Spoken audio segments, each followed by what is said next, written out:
नमस्कार मेरे प्यारे बच्चों, मैं हूं राजू और आप हैं मेरे साथ अपनी पाठशाला आरपी सर पे। तो मेरे प्यारे बच्चों, आज हम लोग चर्चा करने वाले हैं बेरोजगारी की समस्या पर निबंध।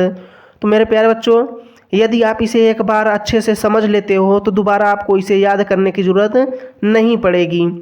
तो चलिए इसे हम शुरू से शुरू करते हैं। इसमें सबसे पहले है मेरे प्यारे बच्चों रूपरेखा। रूपरेखा है, रूपरेखा में क्या है?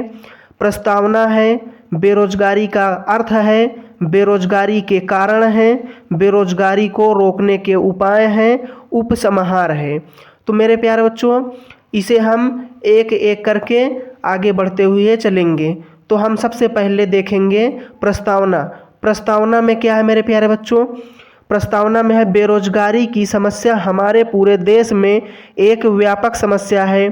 यह दिन प्रतिदिन बढ़ती जा रही है, जिससे एक ओर गरीबी भुखमरी तो दूसरी ओर युवकों में आक्रोश तथा अनुशासनहीनता को भी बढ़ावा मिलता है। जैसे चोरी, डकैती, हिंसा एवं आत्महत्या आदि समस्याओं का मूल कारण बेरोजगारी है। तो मेरे प्यारे बच्चों, अब इसके हम आगे चलेंगे। बेरोजगारी के अर्थ। बेरोजगारी का अर्थ क्या होता है मेरे प्यारे बच्चों? अब हम लोग इसको देखेंगे। बेरोजगारी का अर्थ क्या होता है? जब कोई यथा काम के लिए इच्छुक व्यक्ति प्रचलित मजदूरी पर काम करने के लिए तैयार हो और उसे काम न मिले तो ऐसी अवस्था बेरोजगारी कहलाती है। और युवक, वृद्धि, अक्षम एवं अपंग व्यक्तियों को बेरोजगारी की श्रेणी में नहीं रखा जा सकता है, क्योंकि वो काम करने के योग्य नहीं हैं।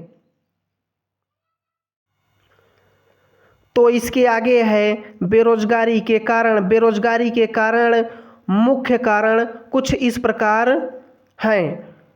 जनसंख्या में तीव्र गति से वृद्धि, शिक्षा का अभाव, वैज्ञानिक उपकरणों का अधिक मात्रा में उपयोग, अनेक प्रकार की मशीनों का निर्माण, भारी संख्या में शरणार्थियों का आगमन, मानसून की अनियमितता, श्रम की मांग एवं आपूर्ति से असंतुलन एवं सरकारी नौकरी में कमी आदि। इसके आगे है मेरे प्यारे बच्चों बेरोजगारी को रोकने के उपाय। बेरोजगारी को हम लोग किस प्रकार से रोक सकते हैं? तो इसमें क्या है? बेरोजगारी को दूर करने के लिए निम्न तरीके अपनाना चाहिए। जनसंख्या वृद्धि पर नियंत्रण, परिवार नियोजन को विस्तारित करना चाहिए, शिक्षा को विकसित करना चाहिए, कुटीर उद्योग का विकास करना चाहिए, देश में व्यापक स्तर पर औद्योगिकरण शुरू करना चाहिए, कृषि के विकास के साथ पशुपालन तथा मुर्गी पालन को विकसित करना चाहिए।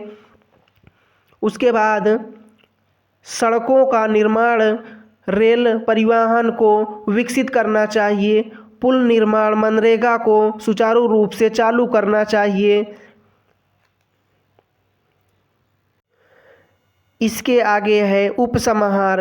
बेरोजगारी को दूर करने के लिए हमें एकजुट होकर प्रयास करना चाहिए एवं कम दरों पर काम नहीं करना चाहिए। हमें स्वयं का छोटा सा धंधा शुरू करना चाहिए और लोगों को रोजगार देना चाहिए। बहुत ही ज़रूरत पड़ने पर मशीनों का उपयोग करना चाहिए और ज़्यादा से ज़्यादा मजदूरों को रोजगार देना चाहिए। इन सभी तरीकों से हम बेरोजगारी को दूर कर सकते हैं।